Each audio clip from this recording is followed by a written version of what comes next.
I'm Rose Davidson. I'm a podcast host, producer, and coach.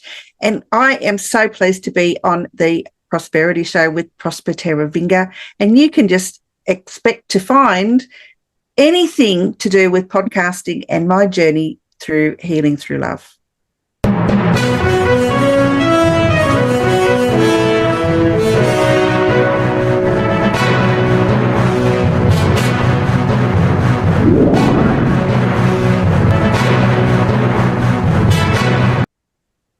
Ladies and gentlemen, welcome to yet another exciting episode of the Online Prosperity Show, your premier destination for exclusive insights into personal development, business growth, and stories of resilience. I'm your host, Prosper Taruvinga, and today I have a special guest for you.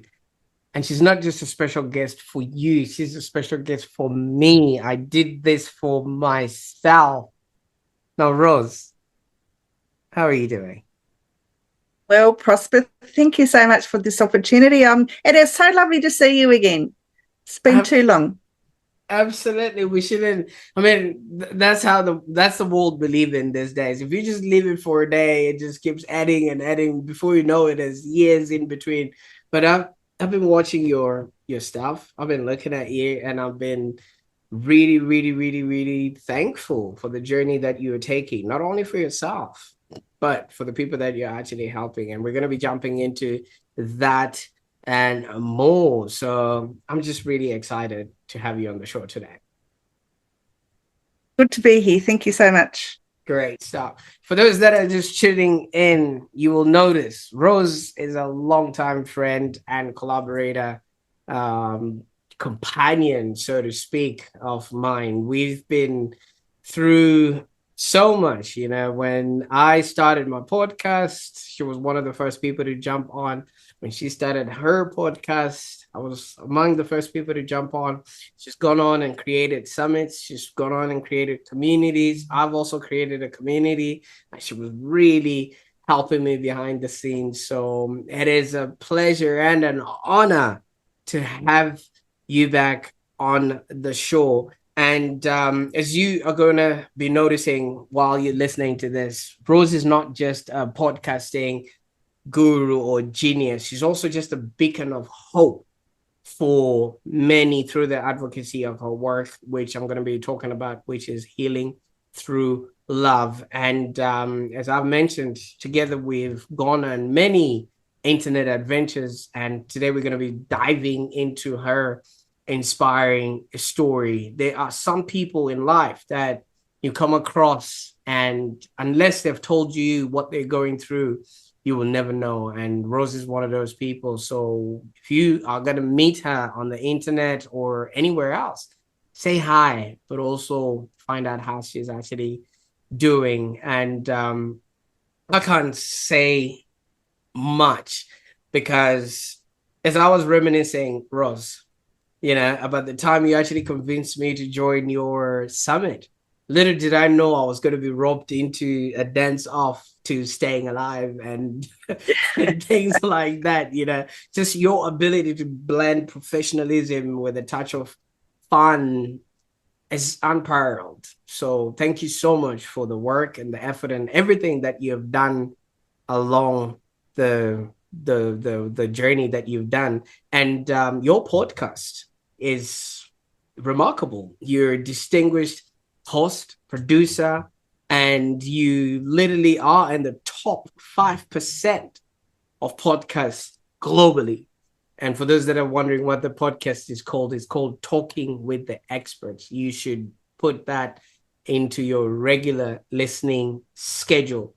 And so today we're going to be talking about your journey, what it is that you do, and how you are also spearheading, other people's well-being through your involvement with healing through heart.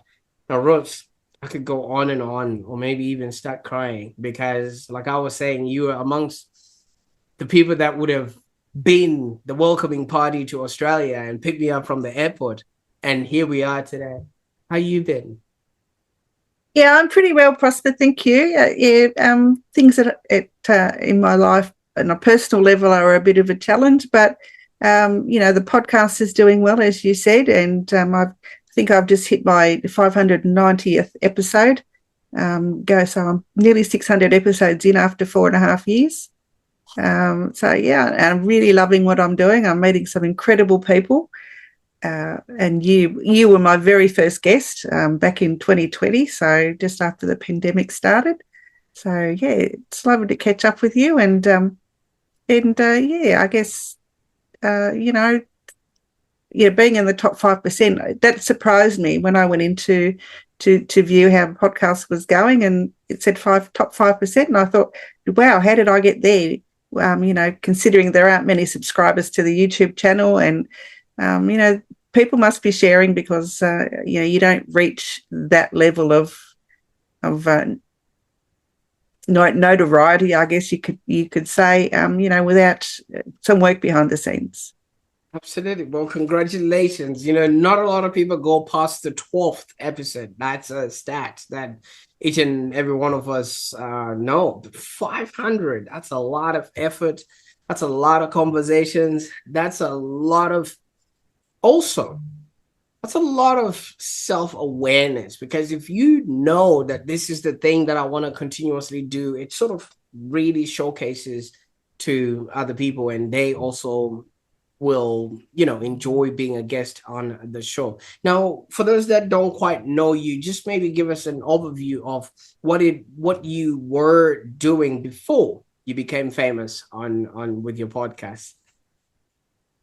Became famous, yeah, I like that. Well, I first started out back in 2015 doing admin work online for female entrepreneurs, and if being female, we don't like to give up our control over the things that we do. So I found that wasn't very successful. And when the pandemic hit and lockdown started in March of 2020, I just had an epiphany. I thought, let's start a podcast.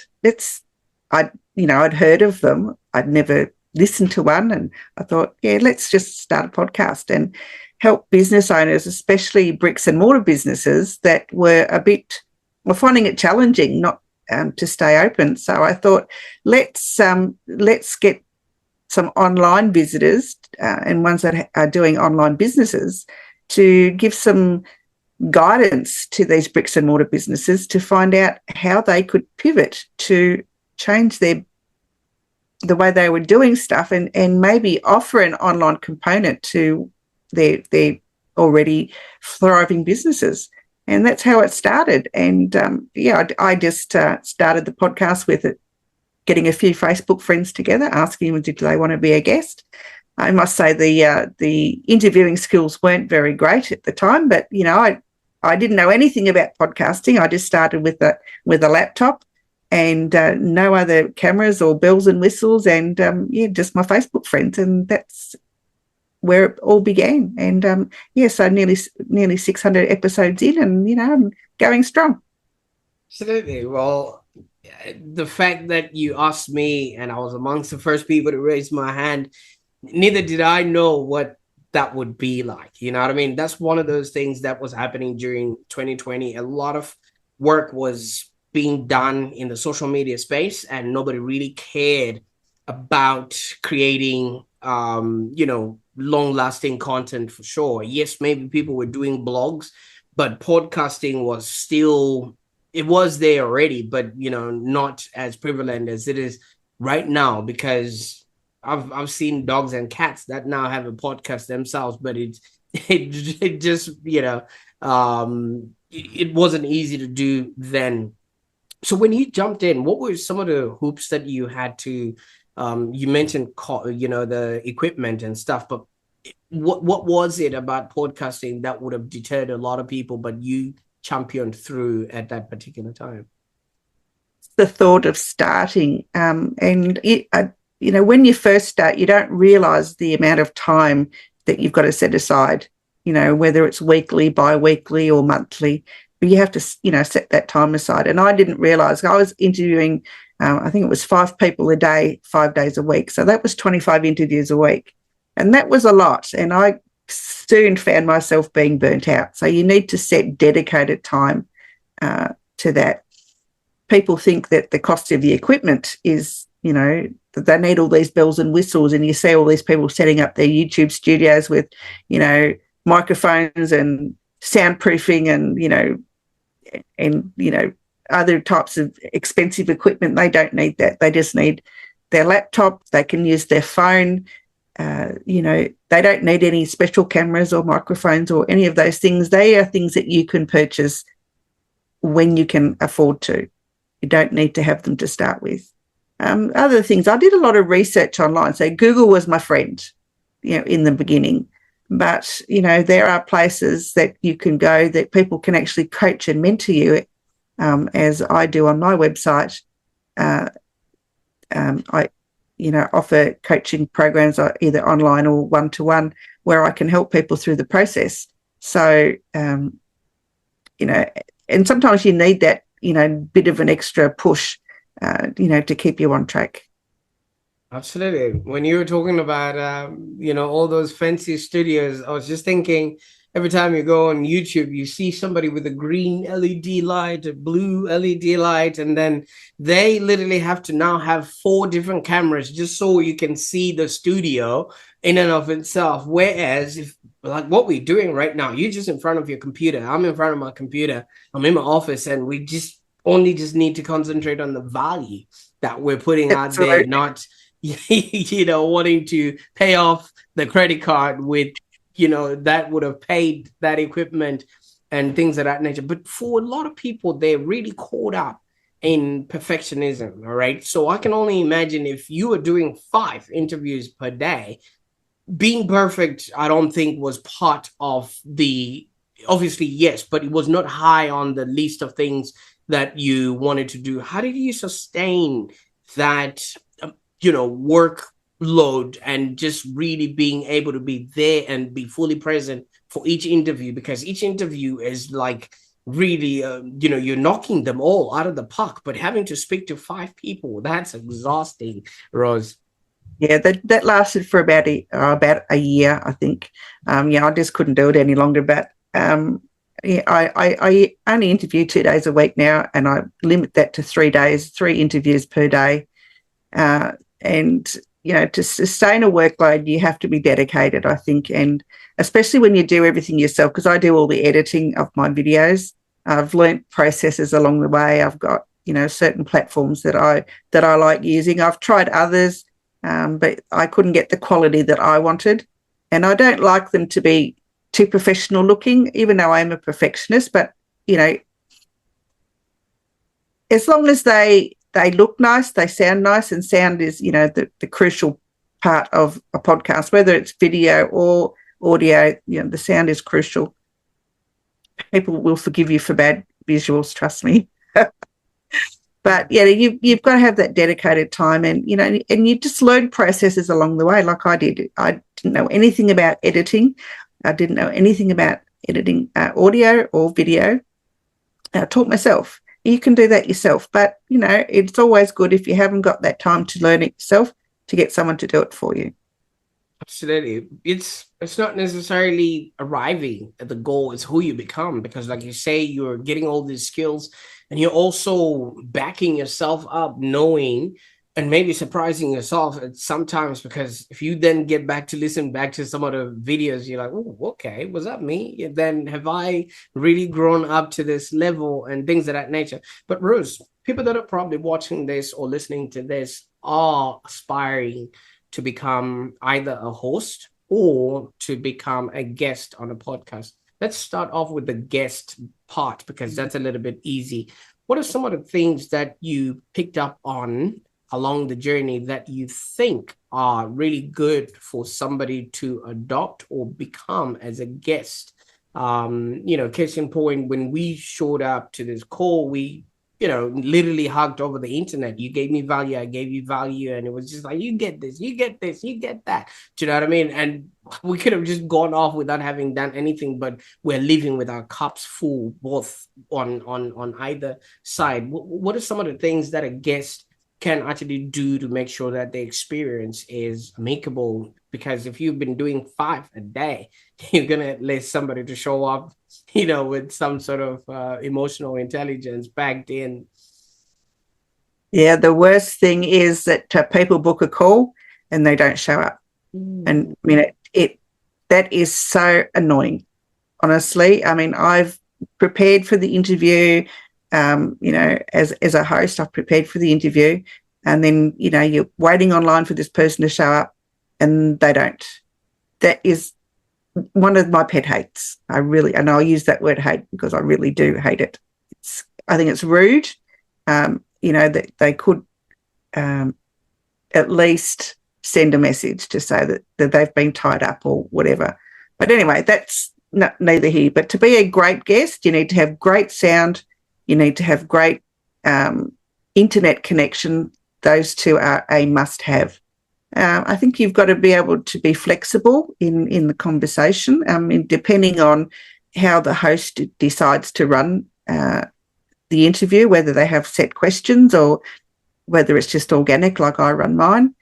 They need to be flexible in that, and they need to, obviously show up on time, prepared to discuss the topic that they've indicated that they're going to be talking about, and be knowledgeable and give value to the audience. That is really important. Absolutely. I quite like that, because we are, in the end, paid in direct proportion to the value we bring to the marketplace. And if you just show up on a podcast and you're like, the guest is actually giving you answers in the comments, then it's one of those things that you won't be invited back to other podcasts. No.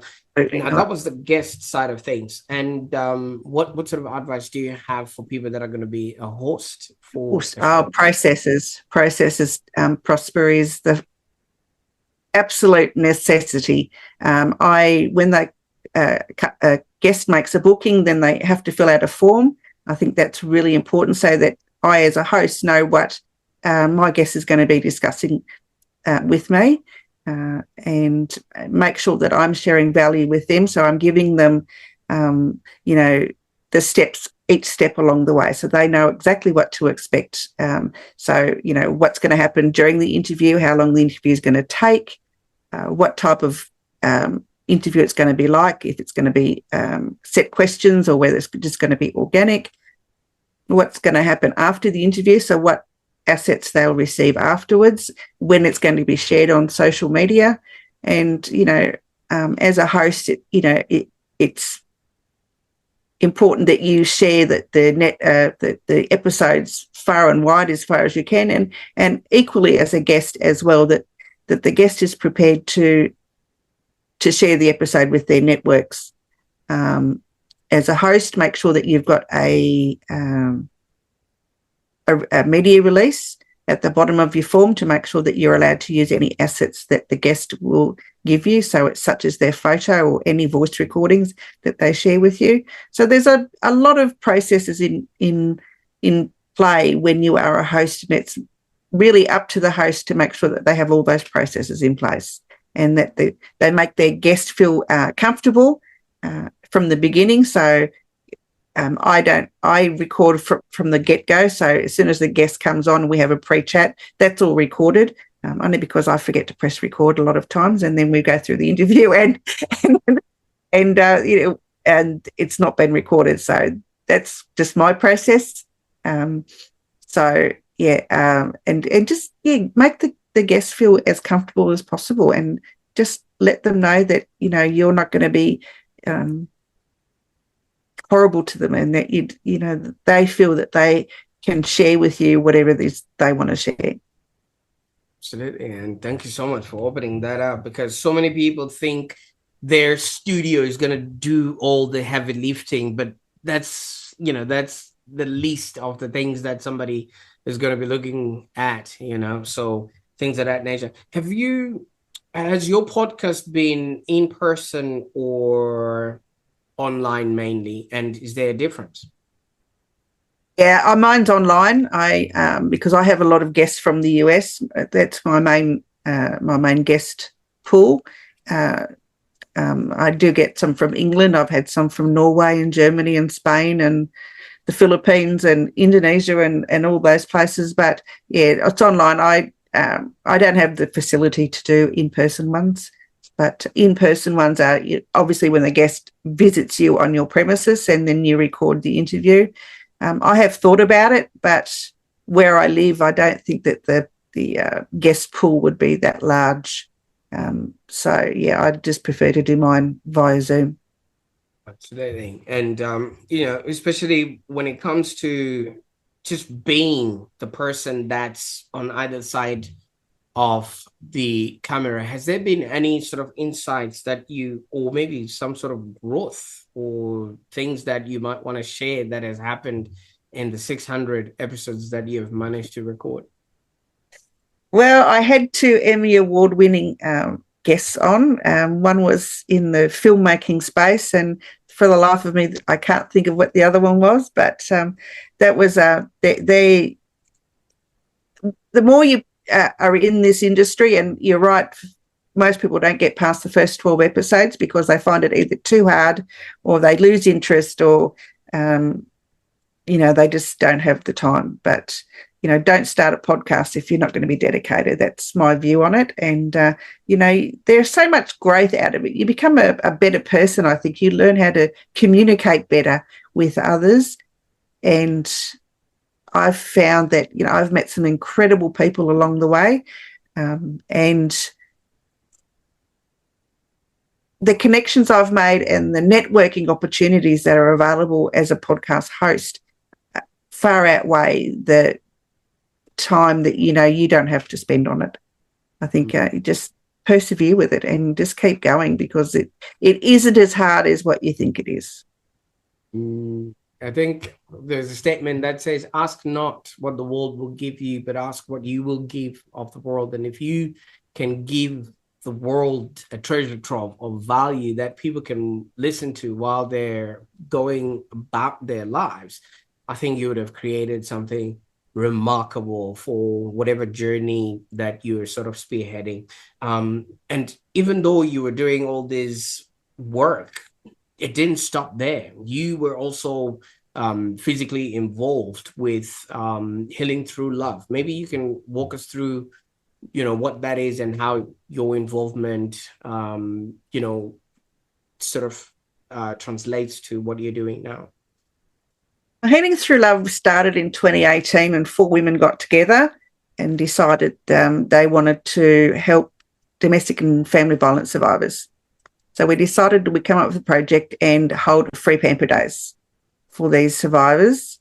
We tried to make it an annual event. We have fallen a bit short the last couple of years, just because I'm one of the ladies involved lives in Adelaide. I live in Hobart, so it's a bit hard to get together and organise these days. So it's fallen down a little bit. But other than that, we've got a podcast as well. It's called the Healing Through Love podcast, where we offer value to domestic and family violence survivors through, giving hints and tips on how they can navigate their journey through the process of, leaving and bettering their life, I guess, whether it's through, meditation or finances, or, just learning to love yourself a little bit more. So we've now made ourselves into a social enterprise. We are now involved with a couple of organisations, and we've actually won an award just recently. We got notified of that last night, of how much our podcast and what we do, what we offer, has bettered the world. So we're really proud of that achievement. Absolutely. And congratulations on the award. Thank you.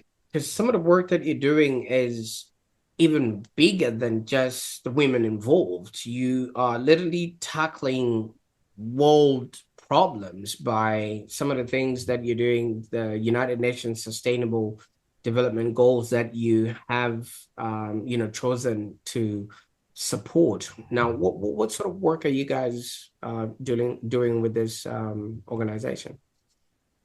think just what we do in general supports those UN goals.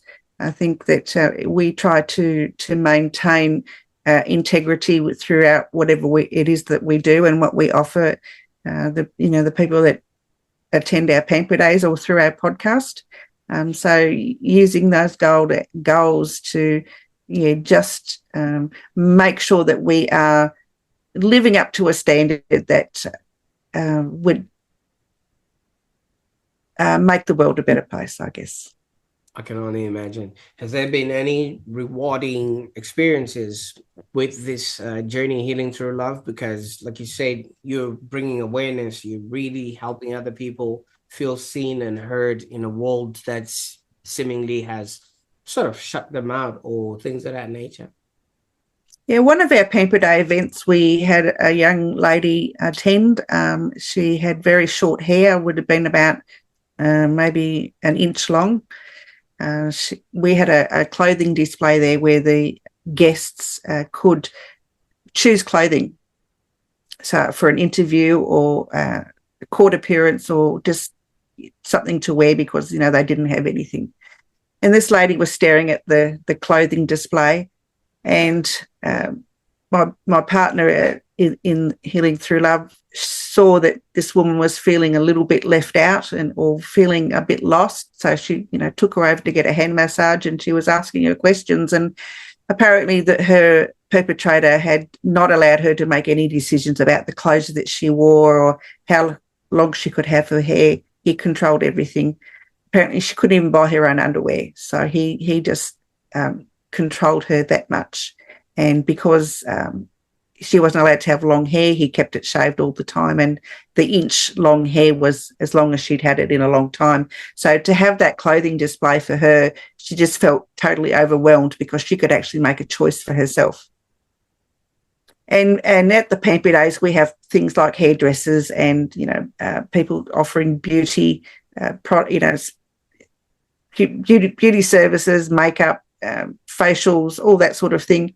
So she went round all of the vendors for the day, and she got her hair coloured with a coloured spray, and she had makeup applied, and she had her facial done and massage and everything like that. And she just came out and she just looked absolutely beautiful, and we just cried because the change in her and was just amazing, and she was just so grateful for the opportunity that the Pamper Day had afforded her to feel normal and to feel seen and to feel heard and to feel loved. It was an incredible transformation for us, and it just made us feel so humbled that we could allow her to feel that way. I can only imagine, because you're literally giving back somebody her dignity, her self-worth, and just how they view themselves and things of that nature. But you've already mentioned that you've combined these two loves of yours, podcasting and healing, through love. And I just can't wait to see how that's going to come through. But for people that are probably watching this and looking to see how else they could either increase their personal brand or grow in the way that you can help them, what would be the best way that people can get a hold of you there, Rose?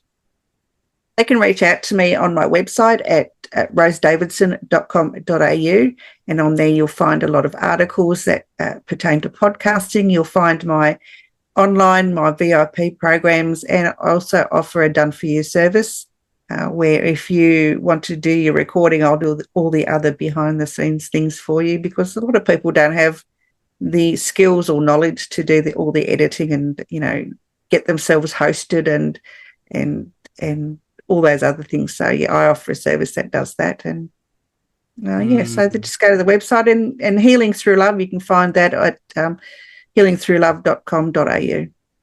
Absolutely. I'll put all those links in the show notes, and definitely, hopefully people will click on them and start their journey.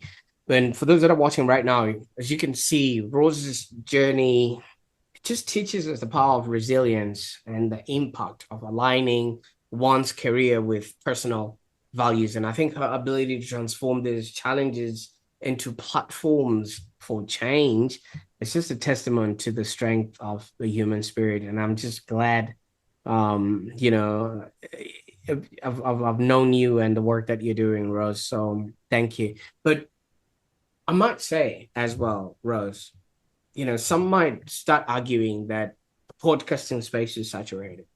You know what I mean? Like we joked about earlier, everyone and their dog is starting a podcast because that seems to be the next thing. What sort of makes your approach unique, and obviously why should listeners then tune into some of your content now more than ever? I think Talking with the Experts is a business podcast, and a lot of people are starting out in business, but my audience ranges from startups right up to C-suite executives.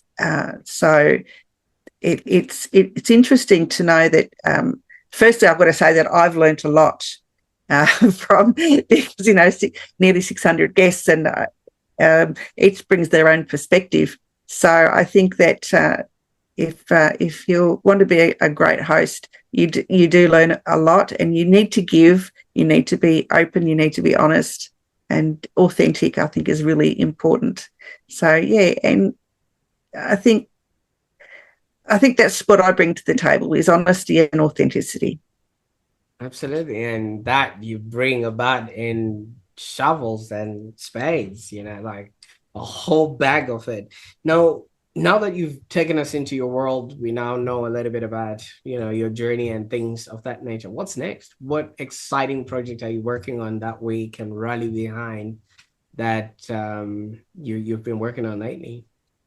Well, I've got an online business summit coming up in May. I've got 19 incredible speakers.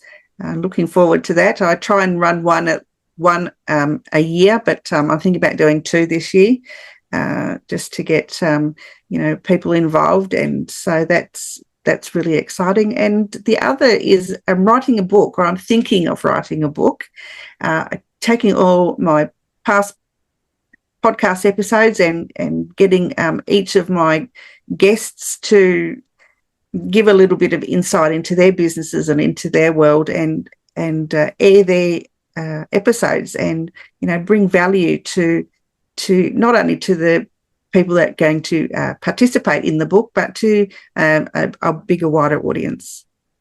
So that's really exciting. I'm just looking for a publisher at the moment, and podcast guests are. I'm looking for more to come on board so I can get started on it, because I'm itching to go.